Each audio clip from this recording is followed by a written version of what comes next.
Good morning and welcome to another Facebook Live session for Candidate Question Time with ASL Recruitment. So I am Sarah, and in a moment we'll be joined by Jason Perry, who is the Managing Director at ASL. He's also an HR specialist and a Chartered Fellow of the Chartered Institute of Personnel and Development.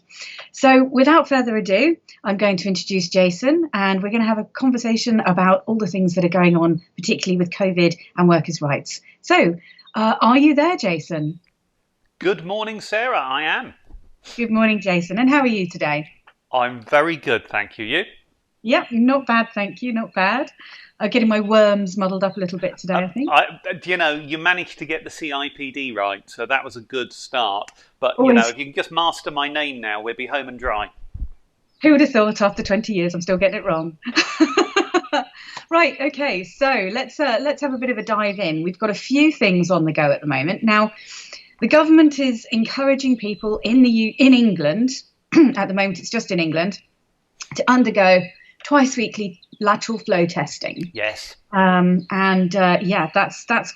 you can order them at home, you can get them from the pharmacy, all sorts of things. But so you can do it yourself, but there's also a number of workplaces that are introducing it too, aren't there? So There are. Have you tried it yet? No, I haven't.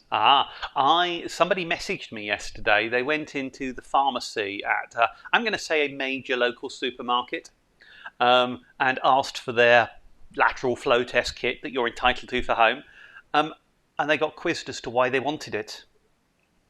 So it's really starting well, I think, is the.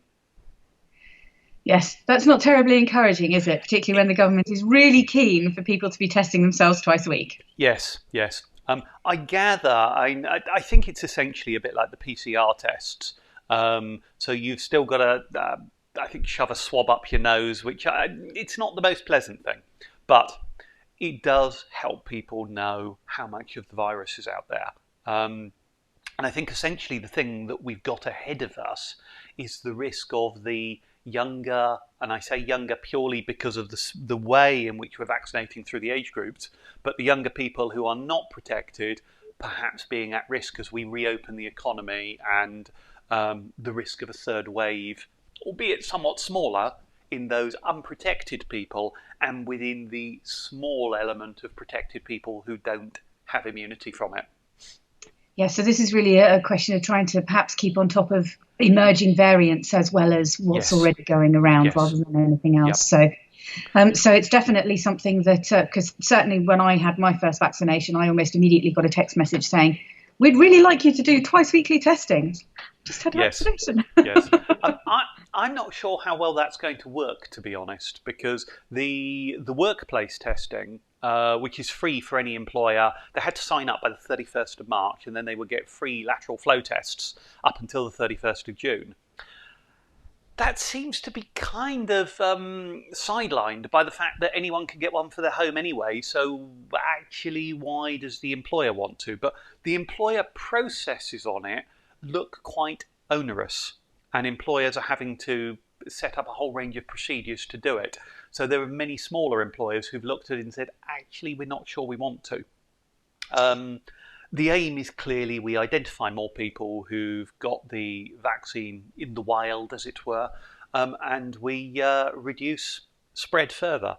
So it's part of a plan, I think, coupled with the high rate of vaccinations we're running through, should hopefully slow down the spread of the virus and reduce that risk of the third wave. Okay, so just to be clear, for workers at the moment, are they do they have to undergo the testing if no? Okay, No. so There's a couple of things, and it's a really important principle of, let's say, British life. We can't be forced to do certain medical things, as it were. It's your body, and you decide what happens to it. So you're entitled to refuse a vaccine. You're entitled to refuse a test.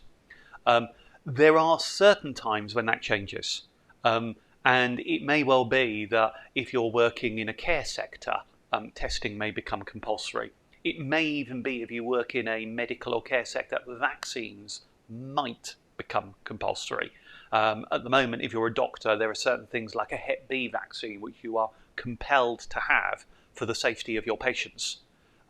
So I think we may see things like that, but broadly speaking, if somebody tells you you have to have a vaccine or a test, you don't have to, but I think it's desirable, and I would suggest, I'd encourage anyone to not refuse, because it's good for us all.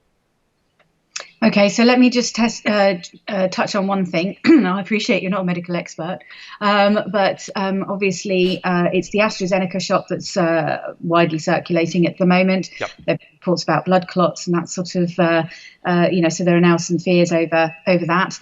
I think we need to highlight the fact that at the moment, statistically, the prevalence of the blood clots is actually quite low, and it's therefore very, very low. I mean, there's a few things. I mean, AstraZeneca vaccine is one that we apparently are in short supply of at the moment. What we've actually just got coming into supply in the UK right now is the Moderna vaccine, which has already started in Wales and will be starting in England, I think, on Monday. So there's going to be relatively few in the coming weeks of the AstraZeneca. But there is as I understand it, a very, very low level of risk. The risk has been described to me as you are more likely to have a blood clot from going on an aeroplane flight, from deep vein thrombosis on an aeroplane flight, than you are from having the vaccine. Now, as you said, I'm not a medical expert, so I'm not going to try and advise anyone one way or another, but that's my current understanding of it. Therefore, the risks are very low, and the risks arguably of contracting COVID and becoming very ill or worse are higher than the risks of the blood clot. So that leads us on quite nicely to the idea of COVID passports. Yes. Because I think a few of us have kind of suspected that this is on the horizon. It certainly looks as though it's going to happen. It's just slight questions over exactly how that's going to be implemented. Yes. It all started with the boss at Pimlico Plumbers, I think, saying no jab, no job. And, this comes back to my point I was making a moment ago. No one can force you. But we're starting to see some patterns emerge where certain employers, and there's two major employers, Pimlico Plumbers and Barchester Healthcare, that have both said they won't recruit people without it. As we move on from that, we've got a question of, are you going to be able to travel? And the first steps of this are a test with large-scale events. And I think, is it the snooker they do at the Crucible? I think is the first event they're testing it on, where they're going to try and run large-scale people events with COVID passport monitoring effectively. So they monitor the status and they will test people after the event to see whether or not there has been any spread as a result. So the theory is if they put people into a large scale event with a COVID passport status, there won't be any risk of contagion, and therefore people can mingle and interact with confidence. And I think if people find they can live their life as they used to, whether or not that's go to the cinema, go to a party, go to a pub, because they wave a COVID passport on the way in, the theory is people will be willing to do so because they'll be able to live like they used to live, and that will be worth the price of showing the passport. Okay, so, but just to be clear, going back to it, ultimately, your job won't necessarily be affected by whether or not you have a COVID passport, because at this point we can't force anybody into having vaccination. Your job should not be affected. The difficulty we have is if you decide, in order to decide as an employer that somebody has to have a vaccine, let's say, you need a compelling reason to do so. Now, you might get away with that if you're a healthcare provider. You're going to struggle with that if you're running a factory or a shop. The risks just aren't high enough for you to justify it. And if somebody says you must all have the COVID vaccination, then the question is, what about people who medically can't have it? What about people who arguably are pregnant and can't have it? What about people who have philosophical beliefs, are fundamentally opposed to it? And those people then are the victims of discrimination, and they're protected under the 2010 Equality Act. So we have to be really careful if we want to put policies like that in. I think far more interesting is them being used for events and flights. And I think the flights is going to happen. And I think that will happen simply because other countries will require it. And it won't be our choice. It will be a rule put on us by somebody else. I'm unsure what's going to happen in the hospitality industry, because I think pubs and restaurants are saying it's too much hard work to monitor everybody. But if they monitor everybody on the way in, they may be allowed full occupancy, and that may be the appeal that causes them to do it. Yes, because that's the other thing, isn't it? If a pub can open, but they can only have 1/3 of its capacity, are they going to make enough money to warrant being open? So obviously, it's within their interests to have more people in if possible. If you'd asked me 2 months ago, and you probably did, whether I thought there would be a COVID passport, I would have probably told you no, it's un-British. I think now it's probably going to happen.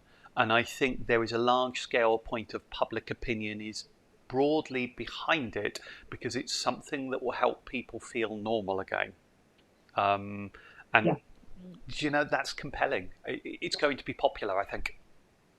Okay, so let's just finally touch quickly on one last thing, and that is returning to the workplace, because things are starting to open back up again as of Monday, and the guidelines. Are we going back into an office, or are we not? All right. I'll stick with the really easy ones first. If you work in retail or hospitality, then you're going back into the workplace, because you can't really serve somebody their drink or meal from your home. You can't man that till in the shop and stack the shelves from home. So there are certain roles that will be going back this week. Gyms and so on will be going back. Those people who've been working from home, who are in admin, clerical, technical roles, and can adequately work with a phone and a computer from their home. At this point, the government advice is they should not be going back to work. The advice is still really, really clear. Work from home if you are able to do so. My understanding is that will continue until the middle of June. But It's going to be reviewed in May. And if it's reviewed in May, I can't see how it changes before June.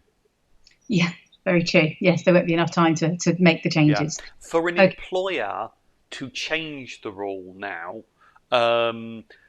if they have worked satisfactorily for the last year or so, and productivity has been okay, and the business has been able to survive, and the role has been completed satisfactorily, it's very, very hard to justify changing it now. There are many employers that want to, and I understand why they want to. There are many people that want to, but the advice based on the risk of the virus is don't. And as long as the government advice is work from home if you're able, that really ought to be the standard people are aiming to operate by.